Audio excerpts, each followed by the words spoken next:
to the title track of Mr. Bad Guy called... Mr. Bad Guy. Yeah. Mr. Bad Guy, correct. Thanks. Do I get a point for that? Yes. Oh, are we adding up all the Top Queen points? knowledge. And whoever gets the most points wins. Ian's obviously adding up the points. You don't have to ask.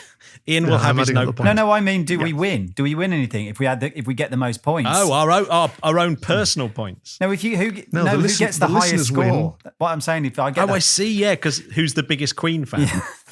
Well, I suppose we can, using those numbers, say who's the biggest Mr. Bad Guy fan. Yeah.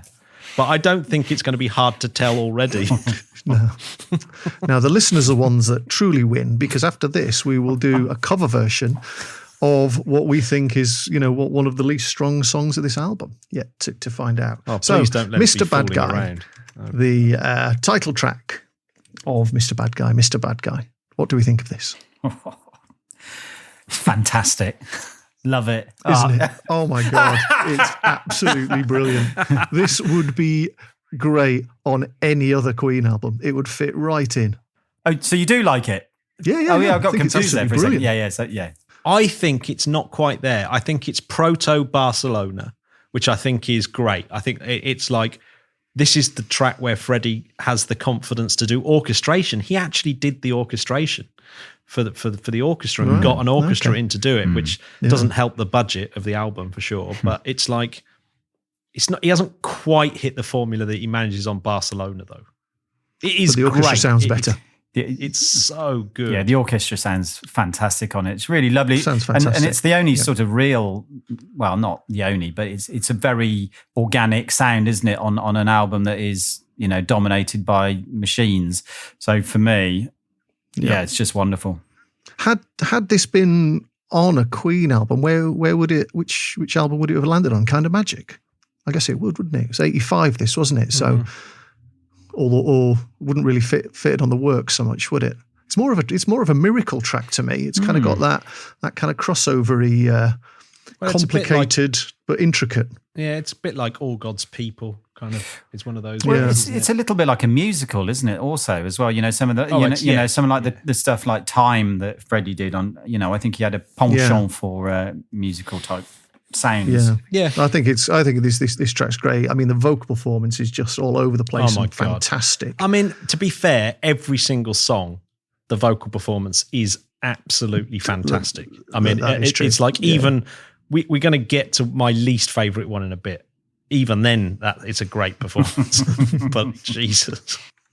So are we ready to score this track? Scores for Mr. Bad Guy. Scores for Mr. Bad Guy. Ian? 5. Ooh. Without question. Was that your first 5, Ian? Yeah. Ah.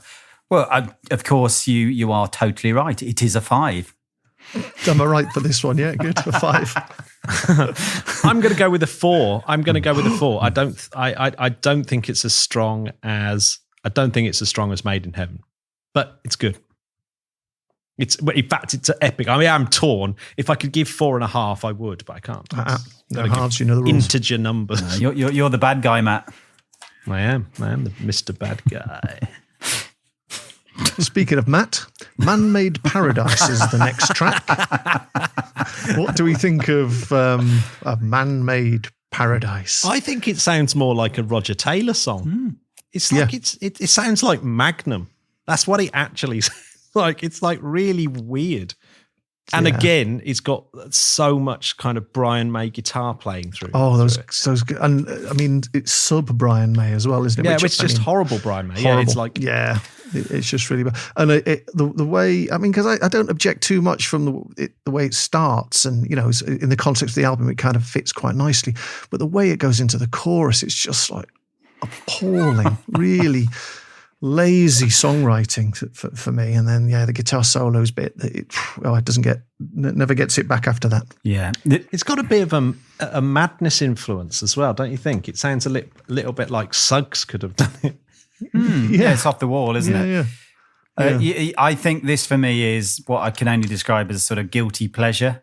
I I just absolutely love it. It's been in my head all day, and I totally get what you're saying about the lazy songwriter, because you got this sort of keyboard going, sort of like bridging two ideas, and you could say that's cheap.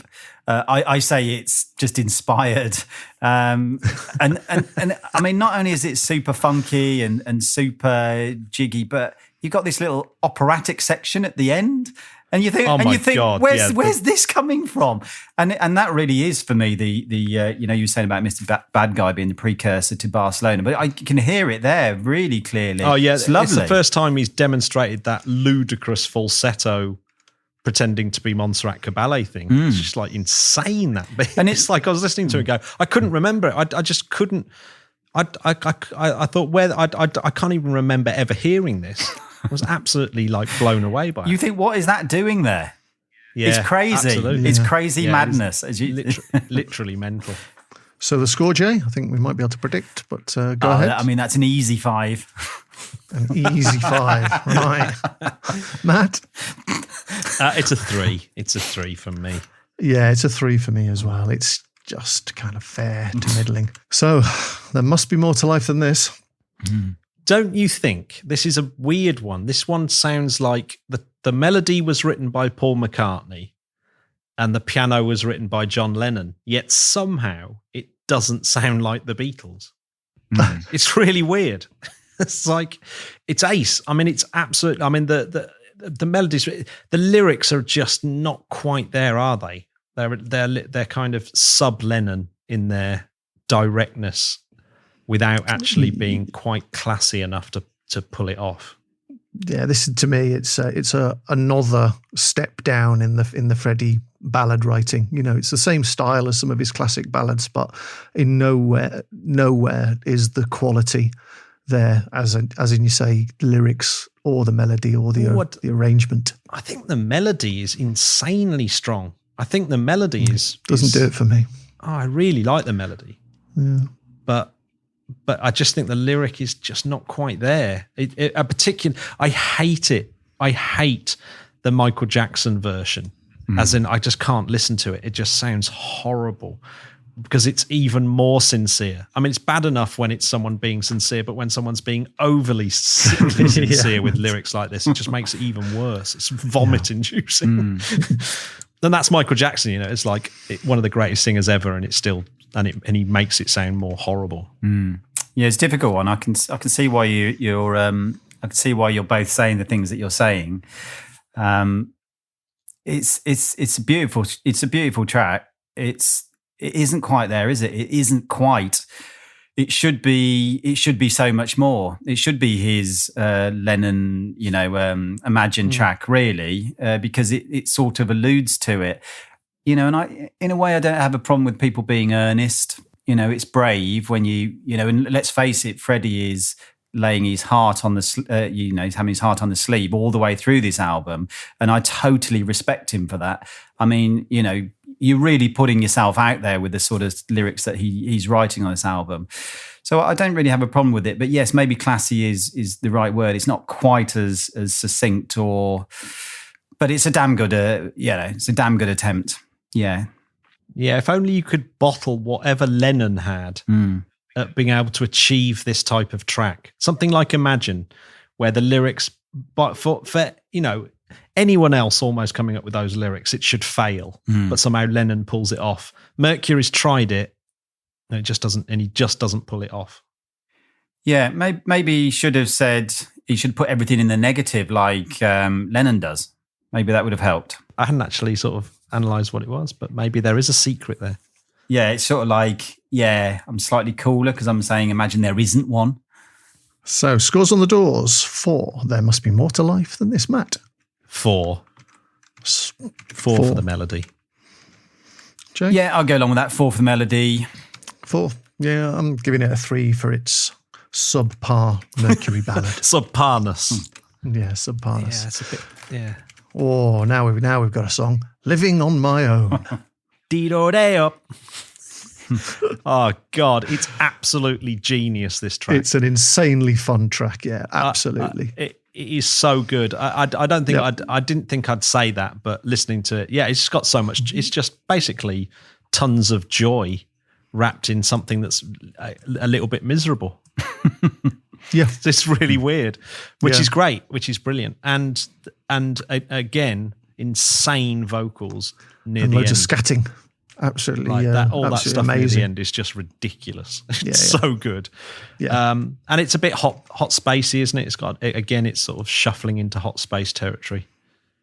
Yeah, and the production, they seem to have taken their time and paid a bit more attention to it. It's one of the best sounding tracks, I think, on the album. Yeah, I agree with that. It feels very well worked, doesn't it? It feels like they've gone through. They've basically gone through it and gone down every single avenue and go, this is the very best it can be at every point. Where I don't think maybe they have on some of the others. 100% agree. It's pure joy. It's pure energy. That bass line kicks in at the start, and even though it's what is that? Some sort of keyboard, Matt? You'd know that.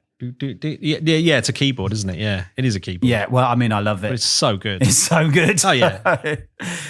So, Jay, that must be a solid 5. It's a solid 5, but can I just add, the bit where Freddie, in amongst all that mayhem and energy, when he sings So Lonely, it's really interesting because you just have this very small, tiny little bit of an island of what it's about. Hidden in plain sight almost, and it's like so lonely, and I'm like, oh no, and then back here we are all having a good time, and Freddie's lonely.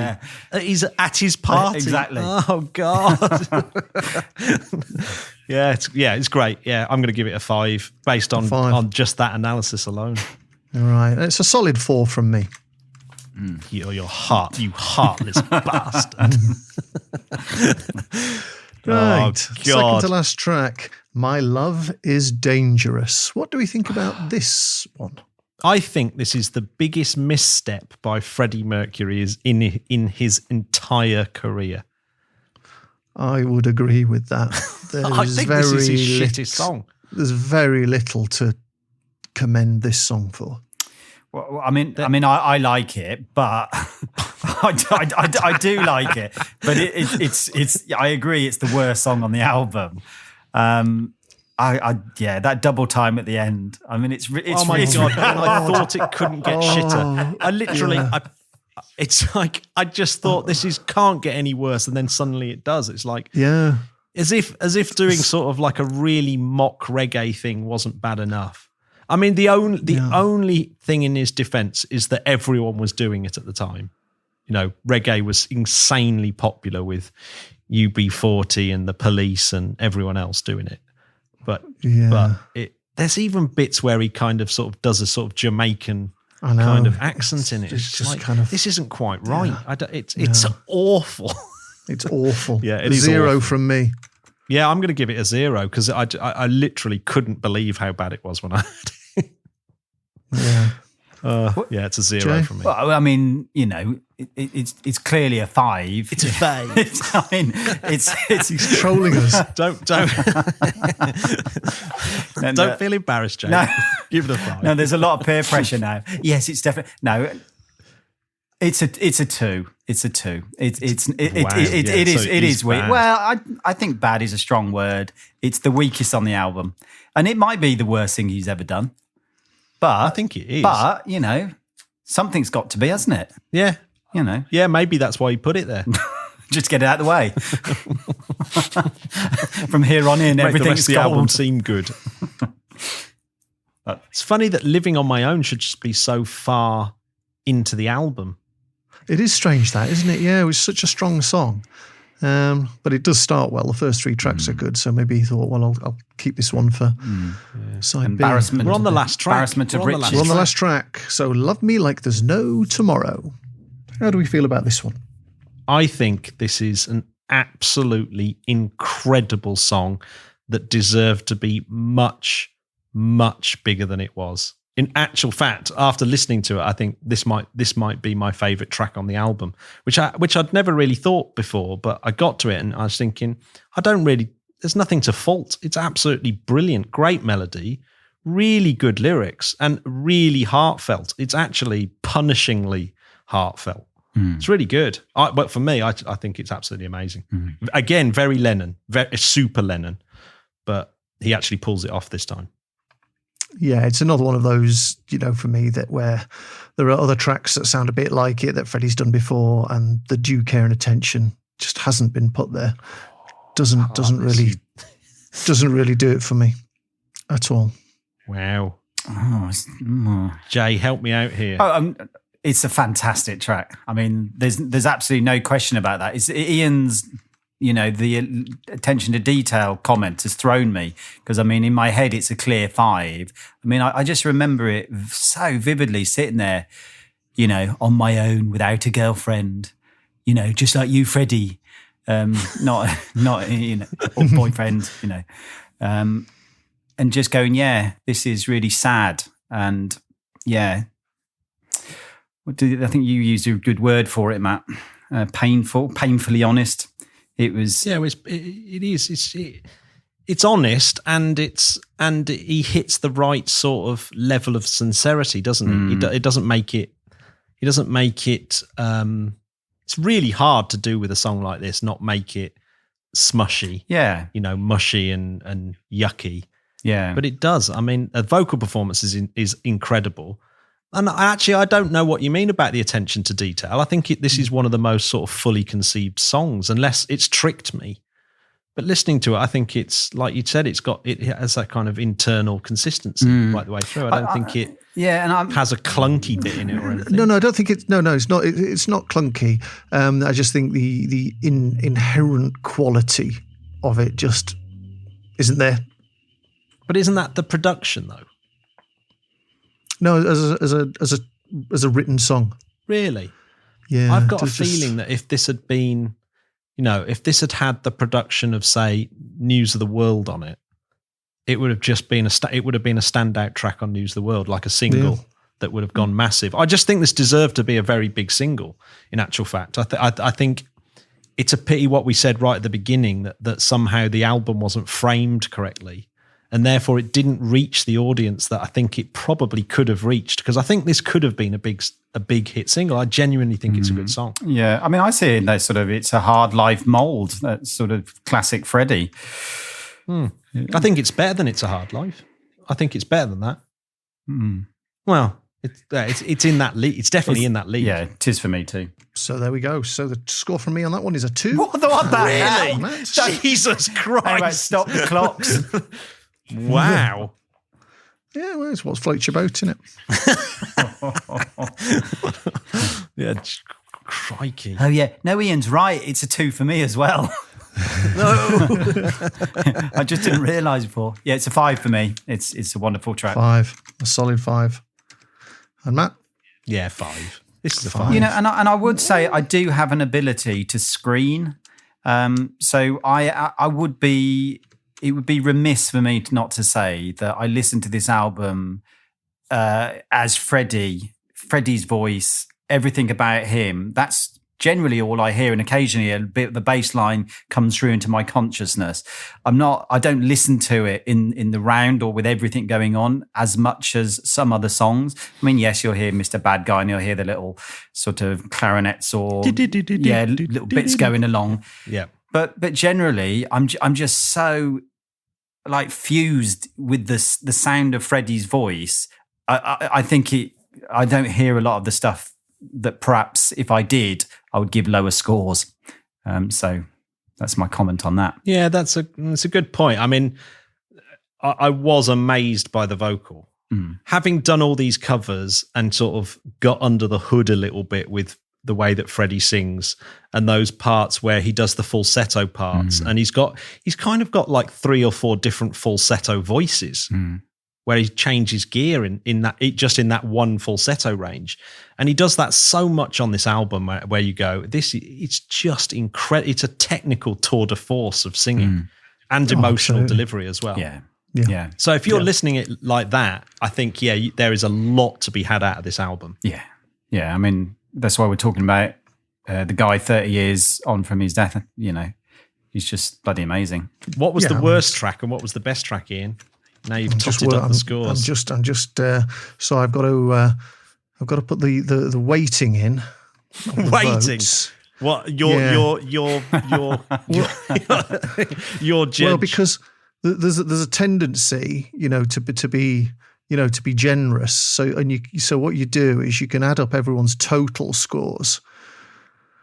Oh, I see. then- So you're holding, because Jay is more generous Jay's- over the whole album. He gets weighted he's- against like a he gets handicap. slight handicap, but it will give us an absolutely definitive score. So if I'm being unduly harsh, then it softens, it kind of compresses that out of it a little bit. You've got an algorithm. He's just using a quantum computer with machine learning to do it. How ace would it be if the score for More to Life was 42? Blow my mind. Yeah, so I'm just going to point this one thing out because I think it's well worth looking at. If you ever want to see Freddie looking totally relaxed and happy, and I think this is the most relaxed and happy I've ever seen him. There's a scene towards the end of Living on My Own where he's with a sort of retinue of friends, and it's sort of in a ballet-esque sort of way. They fall backwards together, and he falls into their arms and they catch him. And it is just pure bliss on his face. He looks so happy. It's just worth seeing what the Freddie Mercury, not encumbered by any of the pressures of being, one of the biggest rock stars in the world. He just looks happy in himself at that point. And I'd advise anybody to just go and look at it just for that alone, because it's really lovely. Aww. We got those figures in, Ian. Almost. Yeah, Just what did you think of that Love Me Like There's No Tomorrow video?